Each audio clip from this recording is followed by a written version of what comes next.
You've heard the saying, you can't get something for nothing, right? Well, it could have been written about this, the all-new Yaris. This new version is bigger, better, more technologically advanced, and far safer than the aging city car it replaces, all of which is good news. The not so good news, you will be paying for those changes. In fact, this Yaris ends the era of the sub $20,000 Toyota in Australia, and it ends it by some margin. The question now, of course, is does the value proposition still stack up, or would you be better off upsizing to a Corolla or something like it?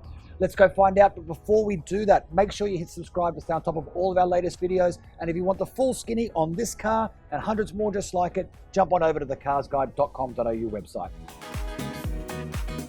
Now, when I say the end of the sub 20 grand Toyota, I mean it. The new Yaris is available in 3 grades and with 2 powertrain options, starting with the cheapest model, the Ascent Sport, now costing a nudge over 22 grand with a manual gearbox. That marks an entry point increase of almost $7,000, with the former model's cheapest offering being the $15,390 Ascent manual. So what do you get for the money? For one, a lot of safety equipment, with Toyota boldly declaring the Yaris the world's safest city car. The story begins with 8 airbags, including 2 front center airbags, the only car in the segment to get them, and the usual suite of braking and traction aids.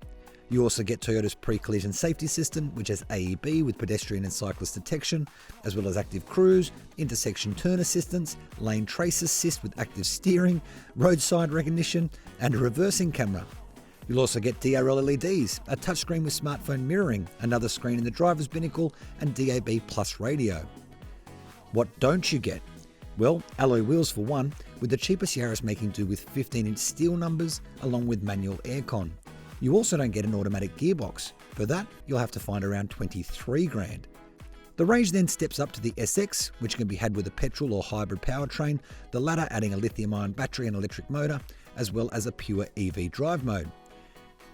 The SX also gets you 15-inch alloys, navigation with live traffic, auto aircon, keyless entry and push-button start, a digital speedo, as well as a leather-accented wheel and better cabin materials. Finally, you can opt for the top-spec ZR, available as a petrol or hybrid, which brings 16-inch alloys and a rear spoiler. You also get sports seats up front and nicer interior design elements, and some extra tech like a head-up display, blind spot monitoring, and an intelligent parking system. Now, just a reminder that the Corolla range starts at just under 24 grand and stretches to just over 34.5 grand, meaning the gap between Toyota's smallest cars has never been so slim.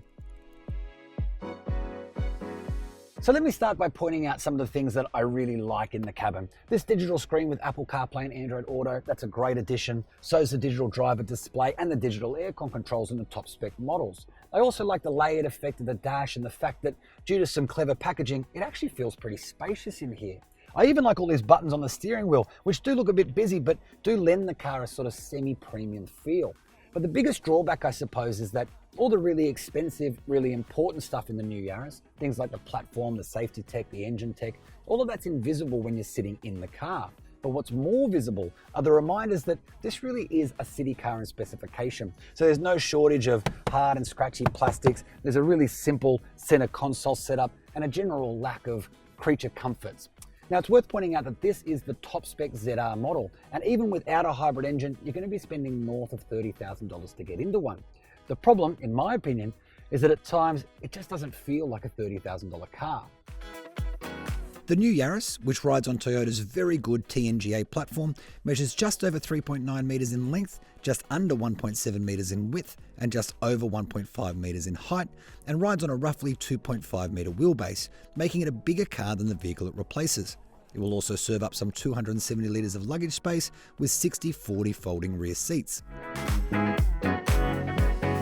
Happily, Toyota know a thing or two about creating space, and climbing into the backseat of the Yaris, you'll find an area that's surprisingly comfortable even for adults. So I'm 175 centimeters tall, I'm sitting behind my own driving position, and as you can see, plenty of knee room, plenty of headroom, and I can honestly say I'm pretty comfy back here, and I would be even with another adult next to me, although maybe not 3 across the back, that's probably a no-no.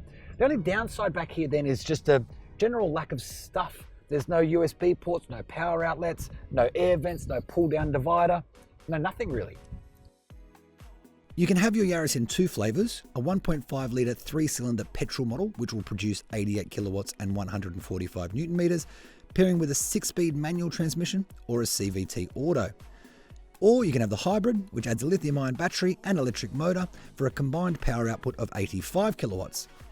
The hybrid is thus far only available in the top 2 trim levels.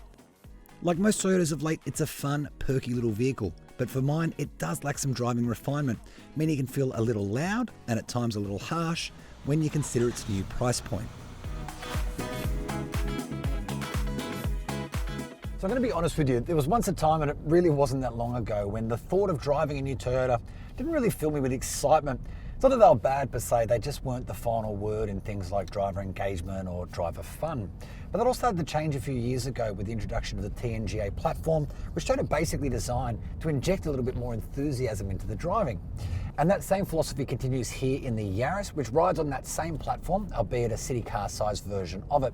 Now don't get me wrong, the idea here isn't to create a sports car. The little engine up front pretty much guarantees that.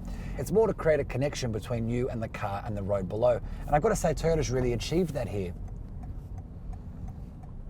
So, the downsides. There's no escaping the fact that this is a little engine, even in a little car, and to squeeze the maximum performance out of it, you really need to wring its neck. And when you do that, it does impact the cabin ambience ever so slightly. It gets very rough, very gruff in the cabin. But when you're cruising around at city speeds, it is relatively quiet, relatively smooth. Just don't put your foot down too often. So I'm going to take you behind the scenes here a little bit. This is something we would probably normally cut out, but it does show one of the perks of Yaris ownership. I've driven down this tiny little dead-end alley, and there's no way out but to do an Austin Powers style 75-point turn. Now, in anything bigger than this, it would be an absolute nightmare. But in something this size, it's actually not that difficult.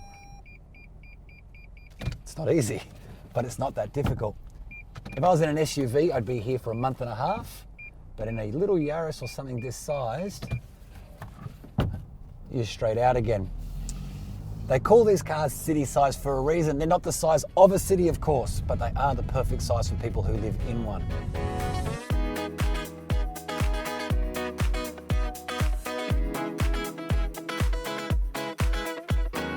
So there you have it. The new Yaris actually does fulfill Toyota's promise of building ever better cars. And if you're willing to pay a little bit more for the new one, you'll find the changes really do make a difference to the way you live and interact with the car.